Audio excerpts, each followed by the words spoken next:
Peter Pan is a famous character that we think of as being a Disney character, which he is, but like Snow White and Cinderella, Peter Pan existed long before the Disney company made a movie about him. And so he's sort of in the public domain. Not exactly. I'll break down the whole history of Peter Pan.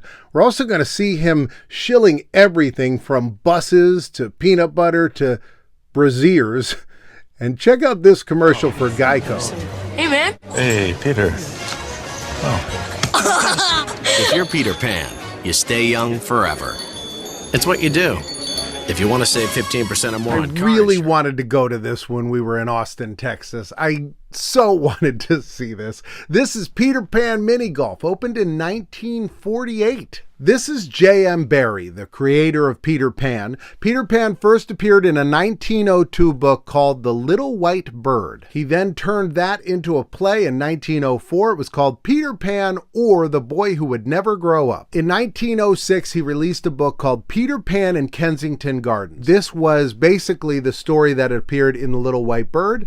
He made it into its own book. It's about an infant Peter Pan flying around in Kensington Gardens. In 1908, he wrote a play that was a sequel to the first Peter Pan story. This is called When Wendy Grew Up. So then he took the two plays he had done about Peter Pan and Wendy, put them together for a book that was called Peter Pan and Wendy. Then in 1929, he donated the copyright to Peter Pan to the Great Ormond Street Hospital in the UK. J.M. Barrie died in 1937, so his copyright expired in the UK 50 years later in 1987, but they did a Copyright Extension Act there in the UK to extend the rights until 2007. And then when that came up, they extended it again. So the hospital still owns the rights, but only in the UK. This is the statue of Peter Pan that appears at the hospital. There are several Peter Pan statues around the world. This is one that I found that was in Scotland. I like this one of Peter standing on a tree stump. This one's in New Zealand. Now this one is in the actual Kensington Garden. George Frampton is the sculptor.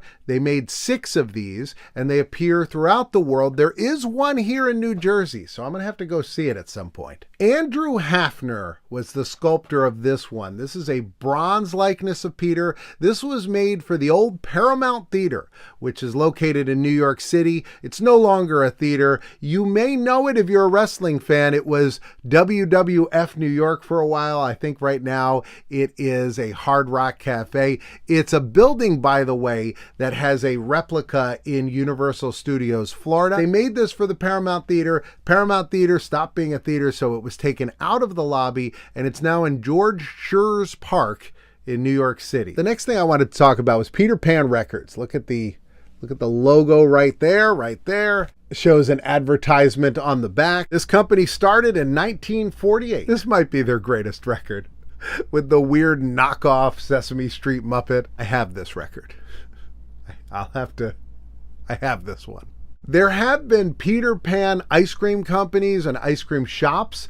There was one in Kansas. There was one in Oklahoma. I don't think they were related. Here's a look at the ice cream shop. Going back to New York City and present day, Peter Pan's Donut Shop and Bakery. This is a thoroughbred horse named Peter Pan. He was born in 1904, which is the same year that the play came out.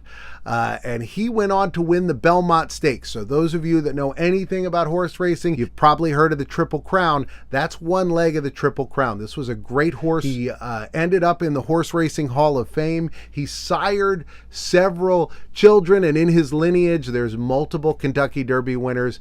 So this, Peter Pan. You've probably heard of Peter Pan Peanut Butter. It debuted in 1920, so this was decades before the Disney movies. Everybody has a good word for Peter Pan. Peanuttiest. Peanuttiest. That's the good word, peanuttiest. In the 1950s, Peter Pan Peanut Butter sponsored the Disneyland TV show, the one that was hosted by Walt Disney. During the sponsor ads during the Disneyland TV broadcast, Disney's Tinkerbell would appear shilling for Peter Pan Peanut Butter. Captain Hook and his crew sail into sight. An X on his map marks the spot where he'll find Peter Pan Peanut Butter. It's the very best kind. Now, the package originally had a woman dressed as Peter Pan.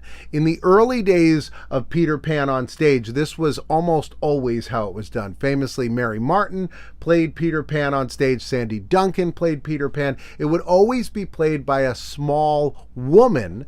But later we got used to having a child as Peter Pan. So now we're really used to the image. But this was the image of Peter Pan that most people expected. Now, they also had their own animated Peter Pan. In 2007, a deal was struck, and now the Disney Peter Pan is the mascot for Peter Pan Peanut Butter. Now, that Disney version was released in 1953, tells the story of Peter Pan from the original play.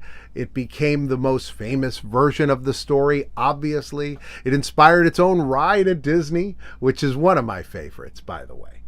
Always has a super long line and is so worth it. Also, they had a sequel, 2002's Return to Neverland. Now, a lot of people are really down on Disney sequels. Return to Neverland is fantastic. There have also been numerous video games based on Peter Pan. Here's one you could get for the Game Boy. The Hook game for Super Nintendo. Hook, another version of the Peter Pan story, this time with Robin Williams and Dustin Hoffman. In 2009, the Wii had a non-Disney game, which was called Peter Pan's Playground. There have been numerous Peter Pan playgrounds all around the world. There still are plenty in the US today. This one was in Sussex in England. There once was a Peter Pan seafood company. Here's their canned salmon. You can see Peter flying around on there, looking a lot different than the Disney version. This is a 1989 Japanese TV series based on Peter Pan. In this, Peter wears his red outfit, which is what he wears in the original story. The Disney version kind of popularized the green outfit, which also had been done in a lot of stage productions, but initially Peter Pan was wearing red. There is a Peter Pan resort in Thailand. Here's a school called the Peter Pan Academy. It's actually a preschool. It's in Alameda, California. There's also a daycare in Illinois called Village of Peter Pan. In Oakland Park, Florida, there is the Peter Pan Diner. 40 years, and we never have a complaint. That's not true. State records show 6 prior complaints against his restaurants. He owns Peter Pan Diner. There were rodent droppings and live roaches above a meat carving table. If I come to your house and I look around with a flashlight, I'm going to find a cockroach. Here's a Thundercats board game, but if you look closely in that bottom corner, you'll see that this was made by a company called Peter Pan Playthings. Of course, Disney had a Peter Pan board game. If you were looking to bake, you could use your Peter Pan flour to make a cake or to make some bread. But why would you do that when you could just go to the store and buy some Peter Pan bread? I like this watch. This would be for a Peter Pan peanut butter salesman. It says, "Time to sell Peter Pan." You'll always know what time it is because it's always time to sell some Peter Pan. There's also a Peter Pan bus line. This is headquartered out in Massachusetts, but they go all up and down the East Coast. I have been behind this Peter Pan bus so many times with Peter doing. By the way, huge shout out to everybody on Patreon.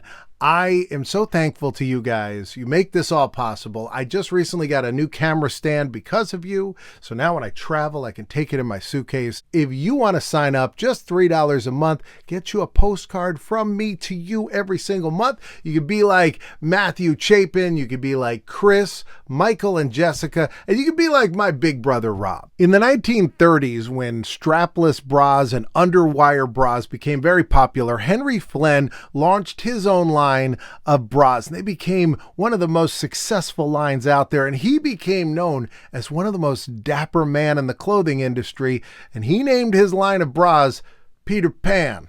Look at this. For just $40, you can get yourself a used 1950s Peter Pan bra. Eliminates all irritating pressure. Yes. If you feel like this every day, Peter Pan's going to help you out. Sprinkle a little pixie dust on you. Merry-go-round, the bra with circular bias. The genius of Peter Pan shapes a beautiful future. And she got a boat husband? Man, that's a good bra. Here's the Peter Pan Little X girdle. Man, I love this stuff. I love learning about all these products that I would have never heard about otherwise. I have been digging into Sen-Sen, which was a product I heard about but never knew exactly what it was. Turns out it was a beloved breath freshener, mentioned in so much media, even a Billy Joel song that I sing along to, and I never even realized he was mentioning Sen-Sen. I dug in to the history of Sen-Sen. I made a video for you. You can learn about it right up here. Otherwise, YouTube says that one is what is best for you. And the second channel,